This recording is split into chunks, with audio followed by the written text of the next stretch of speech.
Assalamualaikum warahmatullahi wabarakatuh. Waalaikumsalam warahmatullahi wabarakatuh. Nama saya Gunawan Amgariansyah dari kelas 12 Gramatika 1. Dan ini kakak saya. Rizka Amelia.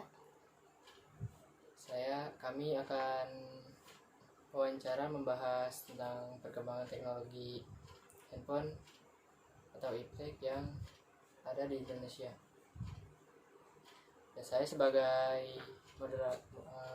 pewawancara dan kakak saya sebagai narasumbernya. Baik, kita mulai. Jadi yang pertama, menurut kakak, bagaimana pendapat kakak tentang kemajuan ilmu pengetahuan dan teknologi handphone yang terjadi di Indonesia? Menurut saya, kemajuan dan teknologi handphone di Indonesia itu sangat signifikan ya.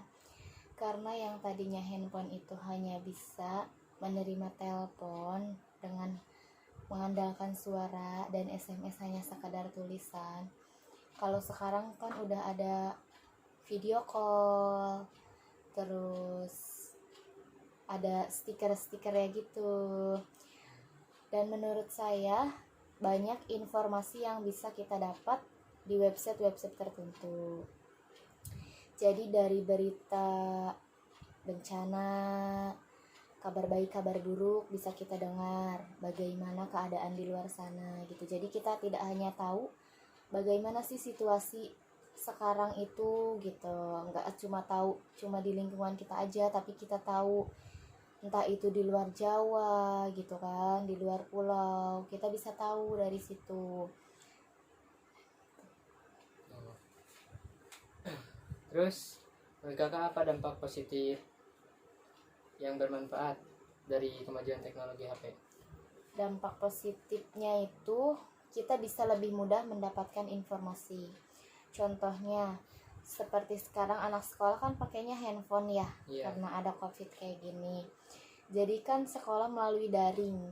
Kalau misalkan nggak ada handphone, kita nggak tahu kan sekolah masih berjalan atau tidak gitu kan. Terus dari sisi keluarga, kita juga bisa tahu gimana kabar keluarga kita yang ada mungkin di luar kota ya, atau mungkin di luar pulau juga. Yang tadinya kita itu kalau mau ketemu saudara tatap muka itu kalau kita ketemu dia atau dia yang ke rumah kita berkunjung. Tapi kan kalau sekarang kalau sekarang kan enggak, ada video call ya yang bisa kita andelin buat tatap muka sama saudara kita. Kita bisa tahu gimana keadaan dia, apa dia baik-baik aja, apa dia sedang sakit atau gimana. Terus kan untuk anak-anak juga bisa belajar lebih gitu dari yang diajarin sama guru. Contoh ada aplikasi Ruang Guru, itu kan membantu, itu kan dari handphone. Kalau bukan dari handphone belum tentu ada aplikasi Ruang Guru kayak gitu-gitu. Jadi kan yang tadinya bimbel itu secara tatap muka, sekarang karena ada COVID, walaupun gak ada COVID kan udah ada ya bimbel di Ruang Guru itu. Iya, jadi memudahkan ya kayak. Iya, jadi gak harus kita ketemu sama orangnya yang harus bawa-bawa buku gitu. Itu kan cukup di rumah. Dan kita bisa bertanya di Ruang Guru itu gimana sih cara mengerjakan tugasnya, apa sih yang nggak kita pahami bisa ditanyakan di situ, nggak harus nunggu besok ketemu gurunya gitu kan. Iya. Terus kan kalau ada dampak positif pasti ada dampak negatifnya juga nih. Kalau dampak negatifnya itu apa menurut kakak? Kalau dampak negatifnya itu sekarang kan suka banyak yang salah gunain handphone itu, jadi lebih fokus ke game gitu ya. Terus ngambil berita juga, berita yang negatif, yang hoax juga dipercaya, nggak cari tahu dulu apa itu benar atau enggak beritanya. Jadi gimana ya, yang harusnya handphone sekarang sekolah daring dipakainya itu untuk sekolah, tapi malah anak-anak itu pakainya game gitu.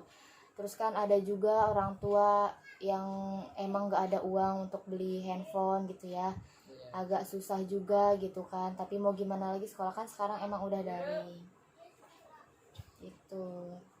Jadi dampak negatifnya juga ada ya, banyak juga orang yang bikin gimana ya, berita-berita buruk yang belum tentu benar adanya tapi bikin dipercaya sama orang gitu loh. Ya, jadi dampak negatifnya juga banyak ya Kak ya. Terus bagaimana nih Kak cara kita menyikapi perkembangan teknologi yang terjadi di Indonesia? Caranya itu kitanya aja yang harus pintar-pintar milih mana sih berita yang benar dan mana sih berita yang salah gitu. Mana berita yang harus kita percaya dan mana berita yang harus kita, pokoknya harus tahu dulu lah itu sumbernya benar atau enggak gitu ya. Terus Harus cara diselidiki menyikapi ya, cara menyikapinya juga kita sebagai orang tua juga harus bisa memanage anak kita gitu. Handphone itu fungsinya untuk apa sih? Jangan kamu pakai untuk game, boleh sesekali. Mungkin dalam satu hari 1 jam ya untuk kamu bermain game. Dan sisanya kalau emang kamu ada tugas, tolong kerjakanlah tugasnya. Cari tahu apa yang belum kamu tahu gitu kan. Enggak semua orang tua bisa ngasih ilmu kayak guru gitu kan. Tapi kan dari handphone itu kamu bisa cari informasi yang emang tidak diketahui orang tua kamu gitu. Contohnya dari pelajaran, banyak kan ibu-ibu mah yang nggak sekolah zaman dulunya, nggak kayak sekarang ya. Maksudnya orang tuanya juga lulusan SMA gitu, tahu sendiri zaman dulu mah paling sampai SD gitu kan. Jadi kan kita bisa gitu.